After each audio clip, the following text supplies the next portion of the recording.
Cars are supposed to be the worst investment ever.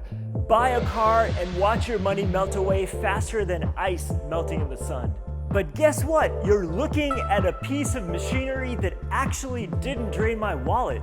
In fact, this car is making me money. I'm glad I bought the 911 instead of putting my money in stonks.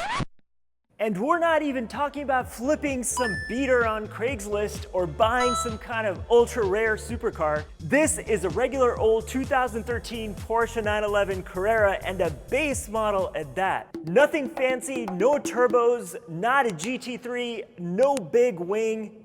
As base as you can get with the 911. This is a pretty ordinary 911 I bought at a dealer a year ago, and in this video I'll tell you why this car is going up in value. The 991 911 generation from 2012 to 2019 I think is the sweet spot for 911s.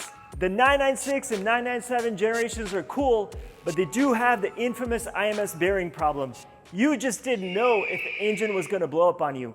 Now, to be fair, the 997.2 did fix that problem, but the older 996 and 997s do have that issue you have to deal with. It wasn't super widespread, but that's where the 991 comes in.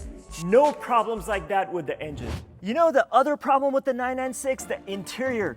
So much plastic, it's low rent, cheap. And the other thing with the 996, those fried egg lights.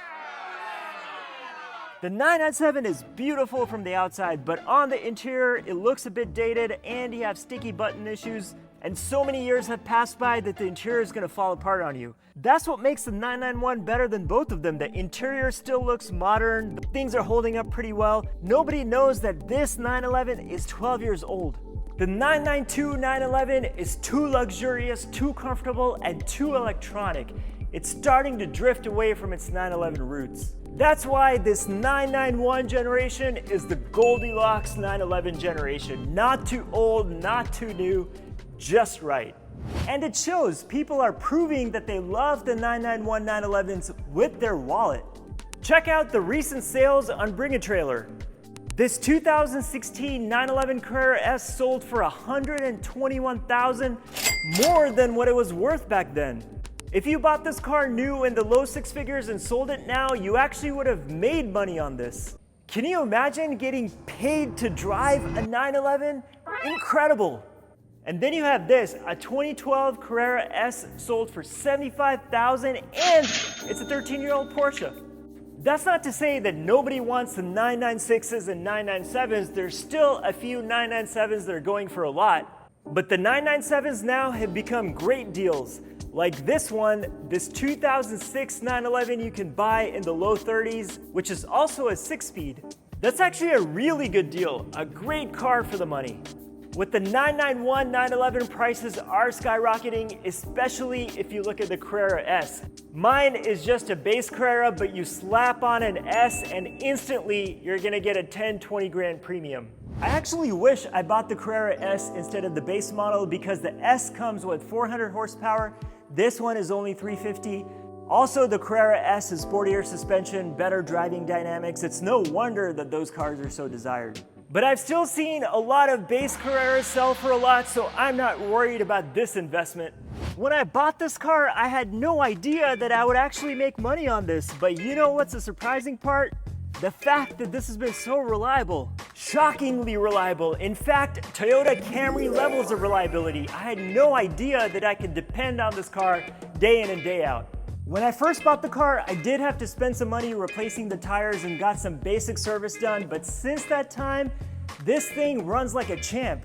I did have to replace the battery though, which was about $500, and that's when you realize, even though this car is reliable, you're not paying Toyota Camry levels of maintenance costs. German sports cars come with some expensive price tags when it comes to fixing things. Oh, and also $300 for a key replacement. The idiot that I am, I accidentally left the key in the pocket of my pants. It went through the washer, so the key got a nice bath. That's all that happened with the 911 in the past year, pretty drama-free. That's not to say all 911s will be as reliable as mine has been. I'm sure there are some problem childs out there. But I tell you what, I couldn't be happier with this purchase, and the fact that it's going up in value, that's absolutely mind-blowing. A car as an investment, what? Here's the other twist. This car actually drives so much better the more you drive it. If you let this thing sit, it's like if you're a runner and you don't run for a long time, you can't just go back into it. You have to warm up, you have to stretch.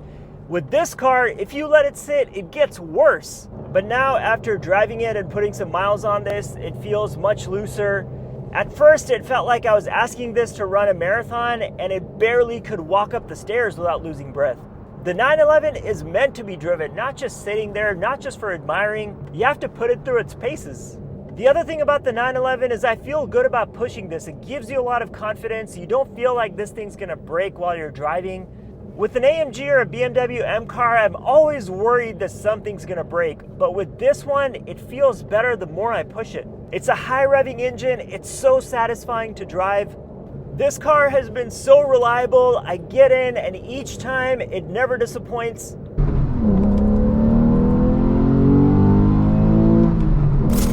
This might be a base model, but it has something that everybody loves, a naturally aspirated flat six engine.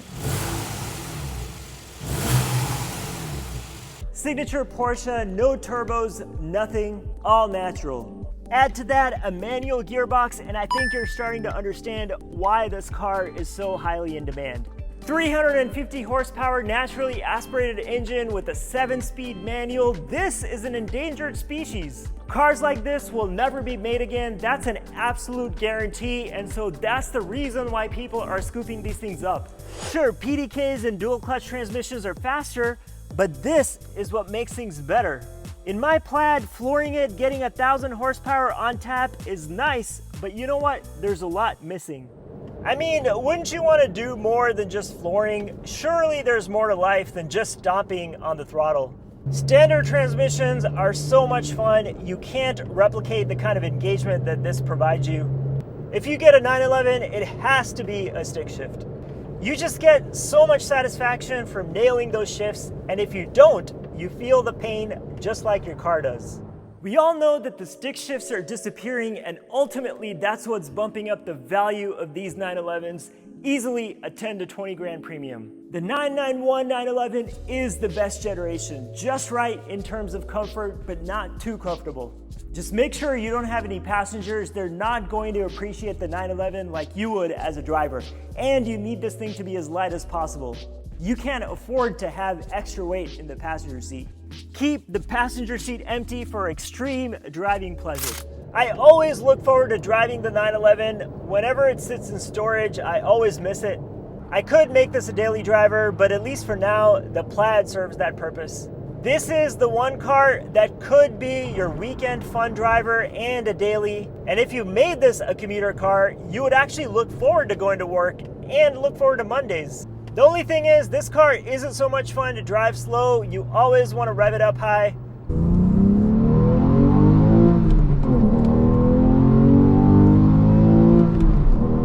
But this car can take it. There's no reason to buy a 911 and not do this.